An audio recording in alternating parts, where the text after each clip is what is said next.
del Evangelio de Mateo que tienen que ver con la salvación. Y quizás aquí comiencen a decirme algunos, vea, lo que hoy va a hablar, eso que dice ahí no tiene que ver con la salvación, pero espérenme un momentico que ya le voy a explicar por qué pienso que este tema sí es interesante y pertinente para el tema de la salvación.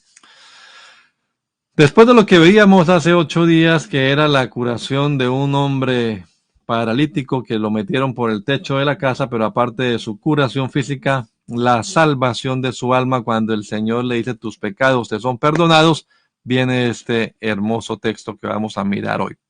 Y dice la palabra de Dios, pasando Jesús de allí, vio a un hombre llamado Mateo, que estaba sentado al banco de los tributos públicos, y le dijo, sígueme. Y se levantó y le siguió. Solo este versículo vamos a mirarlo detenidamente el día de hoy. Pasando Jesús de allí, vio a un hombre llamado Mateo, que estaba sentado al banco de los tributos públicos, y le dijo, sígueme. Y el hombre, ¿qué hizo? Se levantó y siguió a Jesús. Vamos a pedir a Dios que nos hable a todos en esta mañana, muy particularmente a los amigos que aún no disfrutan, como usted y yo, mi hermano, de esta salvación que gratuitamente nos ha otorgado el Señor. Amado Salvador, yo te doy gracias en esta mañana por la oportunidad que nos das de meditar un rato en tu palabra y en esa obra que haces, Señor Jesucristo, a través de la predicación de tu palabra en la vida, en el corazón de los oyentes. Mi Dios, ayúdanos a comprender claramente lo que la Escritura nos enseña. Que tu Espíritu Santo, Señor, haga ese milagro de la iluminación, Señor. Así como abriste el entendimiento de los discípulos ese día en el que el Evangelio de Lucas nos cuenta, Señor, que les explicaba las Escrituras, pero no la comprendían. Pero tú hiciste un milagro, Señor. Les abriste el entendimiento para que comprendieran las Escrituras. Te rogamos también que hagas ese milagro una vez más, Señor, y nos abras el entendimiento y que podamos ver claramente lo que las Escrituras nos enseñan. Te lo pedimos, Señor Jesucristo, en tu nombre poderoso, Jesús. Amén. Amén. Bueno, mis amados hermanos, vamos a pensar unos minutos en la palabra de Dios que hemos leído. Y el tema que quiero proponerles para hoy es un tema del que oímos hablar mucho, sobre todo en los cultos misioneros o cultos de servicio a Dios. Es el tema del llamamiento. Pero esta vez no quiero hacer énfasis en el tema del llamamiento misionero, del llamamiento a servir. Algunos piensan hasta de 3 tipos de llamamiento, que uno es el llamamiento para salvación, del que vamos a hablar ahora, para la conversión, ¿sí? Para el iniciar la vida cristiana. Y en ese transcurso cristiana el Señor nos llama al ministerio. Entonces dice Marcos que subiendo al monte, llamó así a los que él quiso de entre los que le seguían, de los que ya eran discípulos de él. Ahí tenemos, dirían algunos, el segundo llamamiento.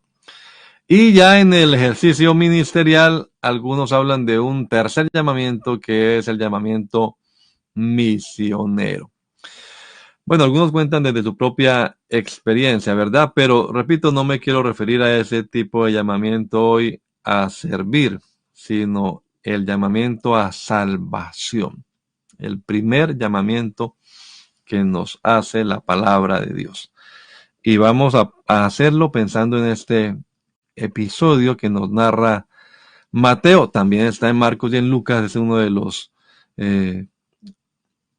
los acontecimientos que aparecen en los 3 evangelios llamados sinópticos. Y ya hemos hablado acá de la diferencia, por qué llaman sinópticos y por qué el Evangelio de Juan es un tanto distinto. Pero el que aparezca este episodio en los 13 no fue un hecho aislado, sino que el Señor está enfatizándonos algo aquí con este tema. Y vamos a tocar unos punticos álgidos también entre los evangélicos en general. Hay algunas doctrinas que no pensamos nosotros los pentecostales del nombre que estén muy de acuerdo con lo que la palabra expone. Vamos a hacerlo brevemente en estos minutos acá y usted entenderá especialmente lo que algunos llaman un llamamiento eficaz. Porque dicen ellos que para algunos el llamamiento pues no operan, no hace nada, pero a quienes va a salvar, ahí sí es eficaz el llamamiento, los que creen en la predestinación. Nosotros no pensamos explicarlo. La decisión es propia. El Señor hace una invitación, pero usted decide. Así que vamos a meternos entonces de una vez en esto. Yo quiero decirles, amados hermanos, que en nuestras congregaciones frecuentemente llegan personas que quizás con derecho, o sea, no estamos dudando de que lo que nos digan es la verdad, se crean y de pronto hasta así lo sean, entre comillas, buenas personas. Es decir, no son delincuentes, quizás no practican la prostitución o no están inmiscuidos quizás en algún tipo de relación sexual de tipo pecaminoso, no son unos pervertidos sexuales, ni mucho menos, no son ladrones, ¿verdad? Y entonces esas personas pues comienzan a justificarse, ¿no? Pastor, yo soy muy juicioso, yo del trabajo a la casa, de la casa al trabajo, los muchachos de la escuela a la casa, de la casa a la escuela, pastor, y los domingos de aquí a la iglesia. Y hemos experimentado los pastores aquí presentes con nosotros. Ahí estaba vía el hermano Alex Caicedo también con nosotros acá y otros pastores que están allí, hermano Ramiro y otros, hermano Lancelot, seguramente que pueden verificar lo que estoy diciendo. Nos hemos dado cuenta que esas personas son las más difíciles de convertir, o sea, de que se conviertan, precisamente porque se creen justos. Y el Señor no vino a buscar justos, sino a pecadores para el arrepentimiento. Así que digamos que la fe cristiana comienza con el reconocerse pecador. Entonces, si usted no se reconoce pecador, pues no va a extender la mano para recibir la salvación. La conversión ocurre cuando la persona acepta su condición de necesitado, de perdido, de hombre pecador que requiere, pues, porque no puede por sí mismo justificarse, requiere que el Señor le perdone sus pecados, le limpie y le salve y entonces abraza la gracia de Dios. Pero mientras que la persona se siga justificando a sí misma, es, es complicadito. Ahí estará en los cultos mucho tiempo y vendrá, pero él cree y ella cree que así está bien. Eh, el Señor no vino a llamar a justos, sino a pecadores para el arrepentimiento. Quien no sabe que está enfermo, pues no se toma la medicina, no busca al médico, pero una vez que se sabe que tiene una enfermedad terminal, ay Dios mío, ahí sí. Bien, pues hay una enfermedad terminal hablando en sentido espiritual, que tiene muertos literalmente, pero en el sentido espiritual, a los humanos, y esa enfermedad se llama pecado. Y esa enfermedad no tiene cura, humanamente hablando. No puedo hacer yo nada por quitarme esa enfermedad. Así que mi única esperanza está en que aparezca un sanador, un curador, un libertador. Y apareció. Se llama Jesucristo el Señor. Al iniciar el Evangelio, Mateo nos presenta precisamente eso, que el Señor Jesucristo vino a este mundo para arreglar el problema del pecado. Se llamará su nombre Jesús, porque Él salvará a su pueblo de sus pecados. Hombre, hoy en día se habla de San Pedro y de San Pablo y muchos santos, ¿no? Pero San Pedro, una vez que se encontró con el Señor Jesucristo, este hombre declaró: apártate de mí, porque soy hombre pecador. Esas fueron palabras de Pedro, el apóstol Pedro. Él reconoció: hombre, soy pecador, apártate de mí, Señor. La santidad divina pone de relieve nuestra condición. Y Pablo, ¿qué decimos de Pablo? Pablo, escribiendo a Timoteo, dice: palabra fiel y digna de ser recibida por todos, que Cristo Jesús vino al mundo para salvar a los pecadores, de los cuales yo soy el primero.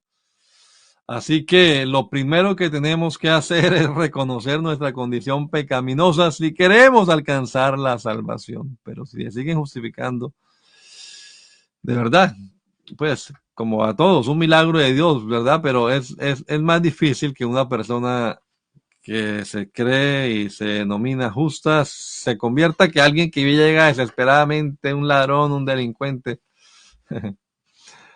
un hombre que acaba de matar a otro, pues hasta arrepentido, yo por qué hice esto, y esas personas, a menos que sea pues uno de esos que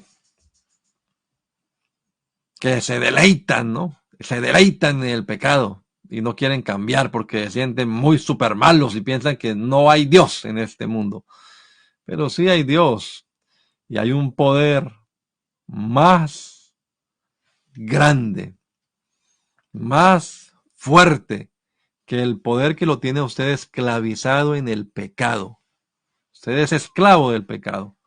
Por eso usted no se puede libertar a sí mismo, porque usted está encadenado, está esclavizado. Y aquí ya me voy a meter en el tema, porque el pecado esclaviza a la persona.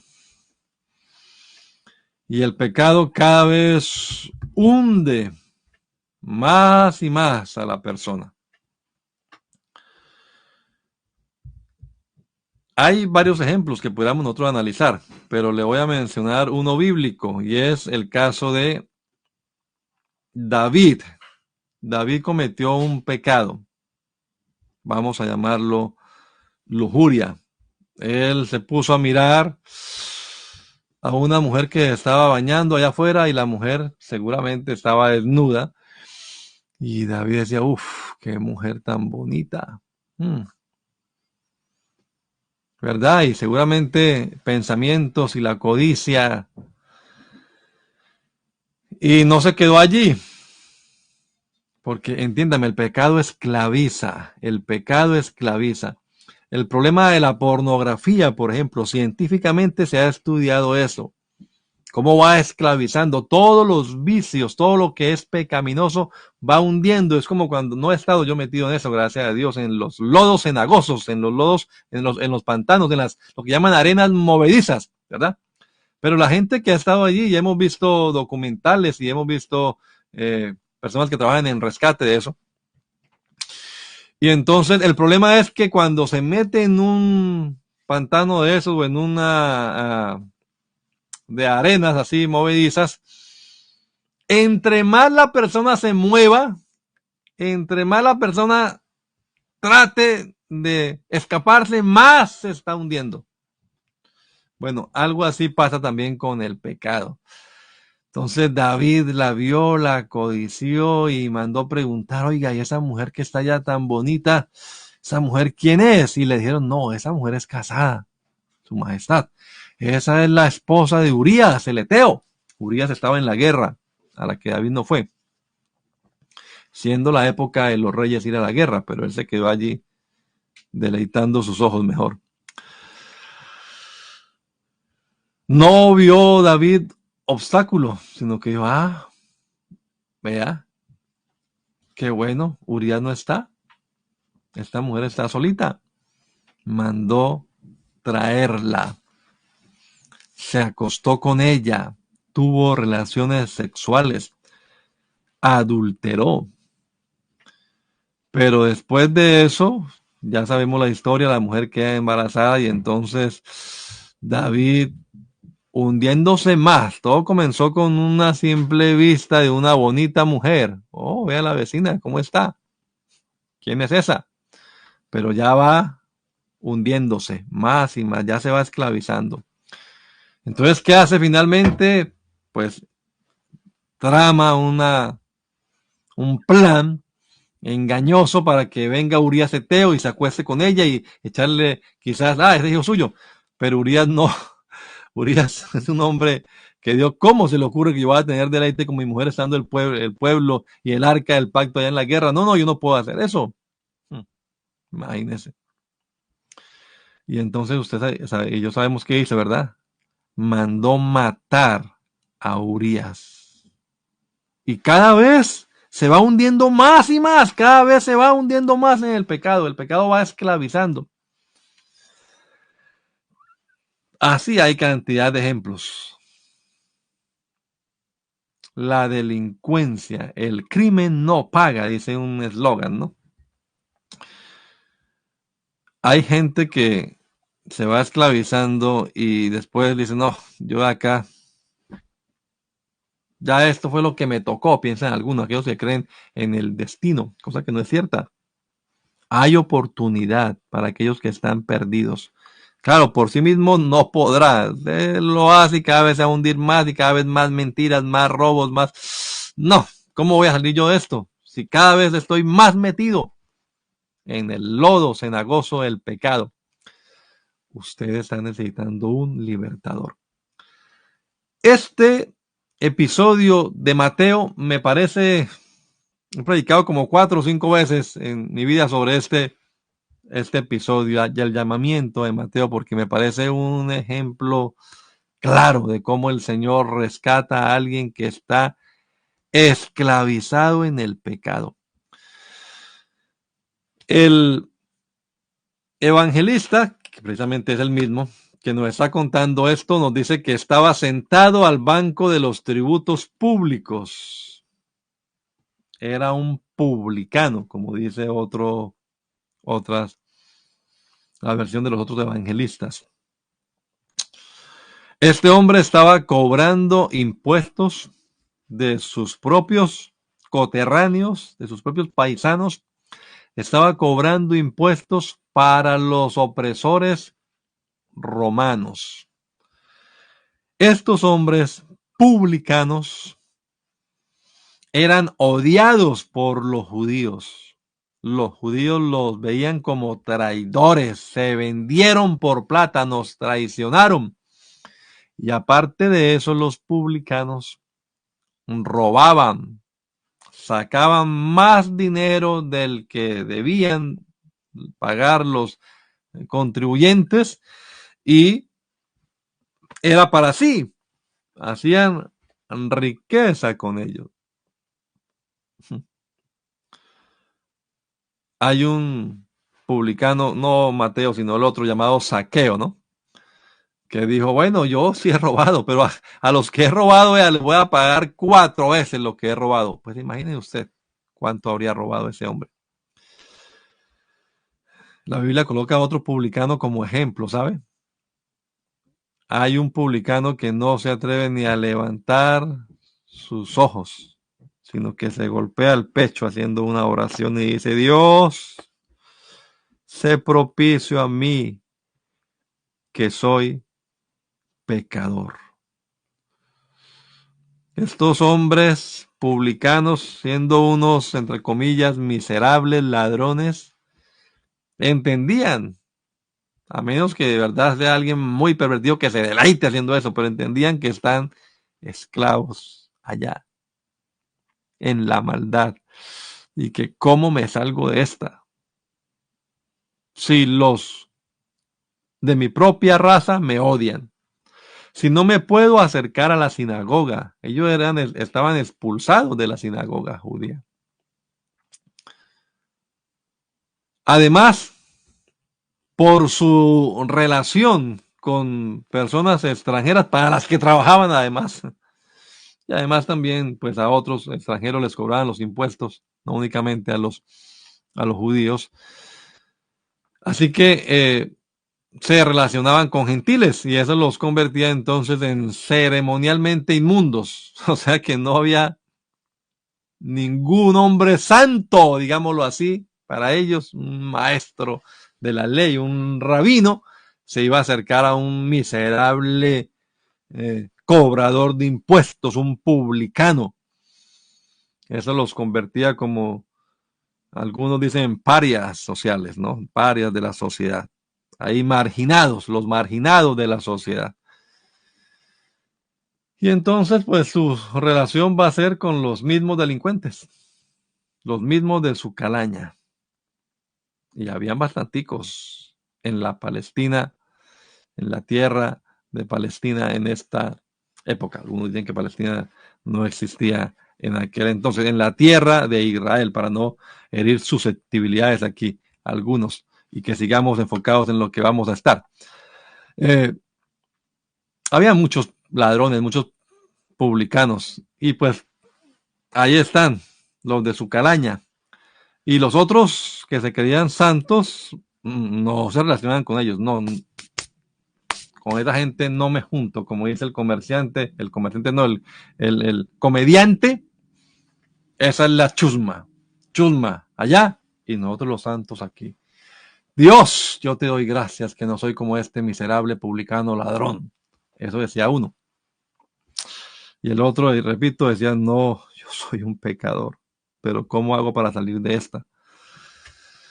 Bueno, hermanos, estaba hace algún tiempo atrás viendo una serie, quizás ustedes también la hayan visto, una serie de televisión famosa aquí en los Estados Unidos y también creo que ya está en Latinoamérica, eh, eh, eh, que habla sobre los elegidos, ¿no?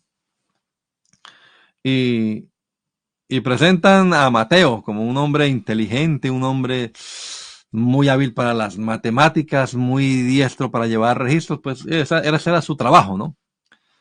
Eh, y quizás, sí, había cobrado impuestos a esos pescadores, porque estaban en la misma ciudad, en la ciudad de Capernaum, ahí a las orillas del mar donde trabajaba Pedro, Andrés, Jacobo, Juan, quizás los conocía, quizás había visto también al Señor más de una oportunidad, pero este era un miserable ladrón. Y de pronto en su alma, en su interior, él pues no estaba muy satisfecho con lo que tenía ahora mismo porque entendía, soy un ladrón, soy un miserable, yo soy un judío, pero ya no me puedo arrimar a ningún judío, no puedo ir a la sinagoga, no puedo rendirle culto al Señor, yo, y cada vez me estoy hundiendo más aquí con estos guardaespaldas que tenía, soldados romanos que lo custodiaban para que no le robasen, siendo él mismo un ladrón, pues. Pero hermanos, no importa qué tan hundido esté alguien y no importa que usted quizás delincuente, que sí, ahí reconózcalo, lo es, diga, ya me tocó vivir esta vida, ya me tocó irme para el infierno. No, no le tocó eso. Ahí pasó el Señor Jesús y vio a ese hombre llamado Mateo. Oiga, el Señor Jesús sabe lo que usted hace. El Señor Jesús le conoce perfectamente. Él conoce lo más íntimo que hay en su corazón, querido amigo. Hoy estoy evangelístico hacia los amigos particularmente porque es un llamamiento, una invitación a la salvación. El Señor le conoce bien a usted. Él sabe usted en qué líos está metido. Pero sabe lo que hizo, vio a un hombre llamado Mateo que estaba sentado al banco de los tributos públicos, que estaba cometiendo delitos, en otra palabra, que estaba robando, que estaba pecando, lo vio ahí en esa condición. No sé, Mateo, cómo estaría por dentro, pero Jesús sí mira lo que hay dentro. Mira, yo creo, como se vio en la serie aquella que le comento, que a los discípulos de Jesús no les gustó ni poquitico que el Señor llamara a Mateo. ¿Cómo se le ocurre llamar a este ladrón? Con ese no nos juntamos nosotros, a ese no le hablamos. Pero el Señor lo llamó, porque Él no vino a buscar a justos, sino a pecadores, y a llamarlos al arrepentimiento. Dios sabe lo que hay en su corazón. Si usted de verdad sueña y dice, ay, si hubiera algún medio, yo dejaría este vicio. Si pudiera de alguna manera, yo dejaría de vender droga. Si pudiera hacer otra cosa, pero es que ya estoy esclavizado, ya me buscan, ya no sé qué, ya las autoridades me tienen registrado, ya todo el mundo me conoce que soy un ladrón, que soy un delincuente, soy una prostituta, soy lo que sea, cualquier tipo de pecado. Y aún aunque usted diga, no me conocen, pero soy ladrón, soy de esto, lleva una vida doble, una vida de hipocresía. Vea, usted puede ser libre. Jesucristo el Señor le conoce, le ve, sabe lo que está haciendo. O sea, Él no lo engaña, no se engañéis. Dios no puede ser burlado. Jesucristo le conoce perfectamente. Y Él es el juez de toda la tierra, pero ahora es el Dios de toda gracia. Gracia es regalo inmerecido. Oiga, yo no sé, Mateo, si en lo interior, porque eso lo sabes del Señor, pero si en lo interior él pensaría, oiga, ¿quién pudiera estar con ese Jesús, con ese rabino? Qué bonito ver lo que hacen los discípulos, qué bonito ver cómo, no sé cuántos milagros habría visto ya Mateo. Seguramente que trabajando en esa región, y si Jesús andaba por ahí en muchas oportunidades, Jesús había convertido a Capernaum en su centro, como en su base central, ¿no? Pero no, Él es un maestro y yo soy un pecador. No tengo esperanza, diría él. Pero ese día que estaba cometiendo pecado, Jesús pasó por allí, le vio y le habló. Le dirigió la palabra y le dijo algo. Jesús habló. Cuando Jesús habla, es la voz de Dios. Hay una hermosa canción que dice, era la voz de Dios, era la voz de Dios. Esta es la voz de Dios para su vida, así como fue para la vida de Mateo. Mateo escuchó una sola palabra. Hay un grupo que se llama Peregrinos y Extranjeros y cantan una hermosa canción que habla de esto. Sígueme, sígueme, una sola palabra. Sígueme. Bueno, también el hermano Ciro Calderón cantaba con el grupo Coinonía esta, con una sola palabra, bastó. Sígueme, sígueme. Me escogió, precisamente la canción. Una traducción de un himno acá en inglés. Sígueme, sígueme. Una palabra. Pero repito, era la voz de Dios. Y aquí entramos al punto crítico. Porque ahora viene la respuesta de Mateo a esa voz. Él escuchó, sígueme. Y no se puso a pensar, ¿cuánto me costará seguirlo? ¿Será que se equivocó? ¿Será que no me conoce? ¿Será que no ha visto lo que estoy haciendo? No se puso a pensar nada de eso. Dice, sígueme. Y se levantó y le siguió. Oiga, ese cuadro debe ser algo impresionante.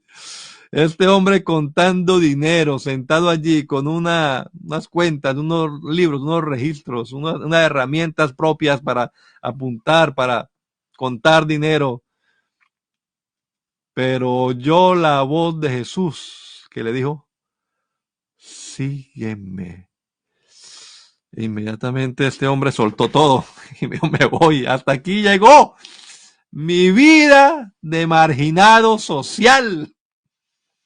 Aquí cambió mi vida. Rompió con eso y siguió a Jesús.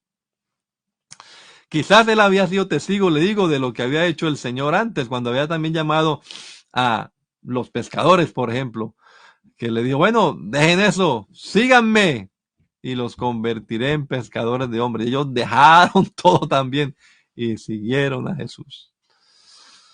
Lo que dicen algunos de acá, este sí es un llamamiento irresistible. Él no pudo resistir ese llamamiento, no podía resistirlo, no podía o decidió obedecer. Yo pienso que Mateo sí podía resistir ese llamamiento. Pudo haber dicho, no, el Señor se equivocó, yo mejor miro para otro lado, yo sigo aquí con mis cuentas, no, lástima, y renegando y todo. O pensando quizás como el otro, ¿no? Vea, el otro es el joven rico que llegó y el Señor también le dijo, sígueme. Yo, vea, vende todo lo que tienes, dale a los pobres y sígueme. Y no me vaya a decir que el Señor no quería que lo siguiera y por eso entonces no le colocó fe, como dicen algunos. No, no, no, no. El Señor le amó. El Señor le amaba. O sea, el Señor sí quería que ese hombre le siguiese. Sígueme, deja todo, sígueme. Pero ese muchacho entonces dijo, uy, no, me cuesta mucho, tengo mucha riqueza. Y se apartó del Señor. Se apartó del Señor. Alguien preguntaba hace unos días en una reunión, preguntaba así, cuando el Señor se le apareció a Saulo de Tarso, camino a Damasco, Pablo pudo haber resistido esa visión, esa vocación, ese llamamiento que le está dando el Señor. Y bueno, ahí estaba la discusión, pero alguien salió con el versículo y dijo, oiga, pero Pablo dice, no fui rebelde a la visión celestial. O sea que Pablo sí pudo haber optado por la rebeldía, por no aceptar la invitación, por rechazarla, pero él no fue rebelde a la visión celestial. Mateo no fue rebelde a este llamamiento. ¡Sígueme! Oiga, dicen que este país, Estados Unidos, es el país de las oportunidades. Y en el país de las oportunidades, pues hay que estar atento, hay que estar pendiente, porque la oportunidad se va a presentar. Pero cuando se presente, que no nos encuentre durmiendo, que no nos encuentre distraídos, porque las oportunidades pasan y ya no vuelven. Usted no puede volver el tiempo atrás.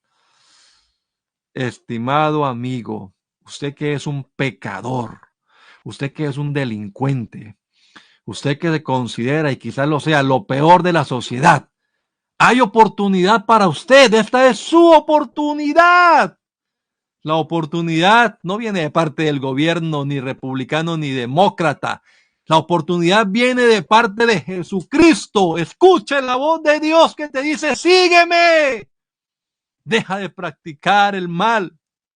Deje el impío su camino, el hombre inicuo sus pensamientos y vuélvase a Jehová, el cual tendrá de él misericordia, y al Dios nuestro, el cual es amplio en perdonar. ¿Cuántos pecados habrá cometido Mateo a estas alturas de la vida? ¿Cuánta plata habrá robado? ¿Cuánta gente lo querrá muerto? Pero él escuchó la voz de Dios, sígueme. Y no fue rebelde a esa voz. Se levantó, dejó todo tirado y siguió al maestro.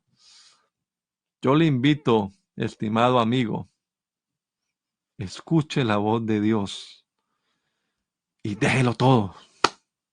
Siga a Jesús. Muchos lo hemos hecho. y no nos pesa. Es la mejor decisión que hemos tomado. Jesucristo es el libertador. Jesucristo es el sanador.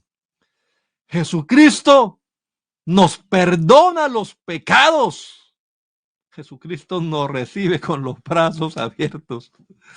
Yo les digo, yo no sé cómo estarían los demás discípulos de Jesús, pero yo sí sé que Jesús recibió con los brazos extendidos a ese delincuente llamado Mateo.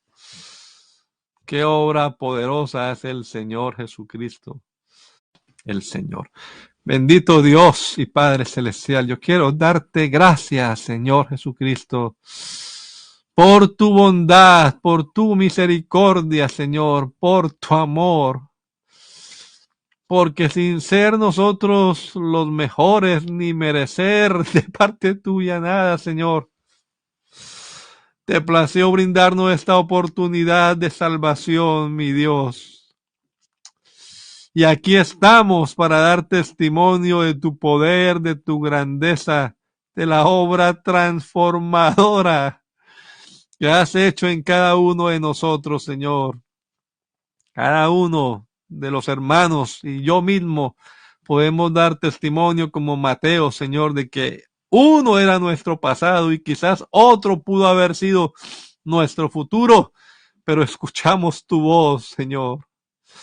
Escuchamos, Señor, esa invitación y por tu gracia, por tu bondad estamos aquí hoy, Señor, disfrutando de esta salvación tan grande, no por méritos humanos, no por merecimiento propio, sino únicamente por tu bondad, Señor, que una vez más se manifieste esa gracia a favor de los amigos que nos han escuchado en esta hora, Señor, aquellos que se reconocen a sí mismos como pecadores, como gente malvada, como gente esclava del pecado, pero soñando y anhelando una nueva vida, que escuchen este llamado de parte tuya, Señor Jesucristo, y lo acepten, lo obedezcan.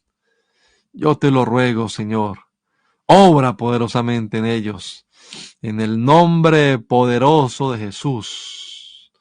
Amén. Amén. No hay demonio, no hay diablo, no hay tinieblas, por densas que sean, que puedan impedir que la luz del Evangelio llegue a su vida y que el poder del Señor se manifieste en su ser. Solamente su decisión. Usted tiene que decidir si escucha y obedece la voz de Dios o sigue siendo rebelde a su llamamiento. Pero yo le invito a que le obedezca a él. Dijo un hermano, usted y Dios son mayoría. El diablo y todos sus demonios podrán oponerse, pero si usted escucha la voz de Dios, ni el diablo con todos sus secuaces podrán impedir que la obra de Dios se manifieste en la vida suya para salvación. Que Dios les bendiga, amados hermanos, amigos. Les esperamos este fin de semana en nuestras congregaciones.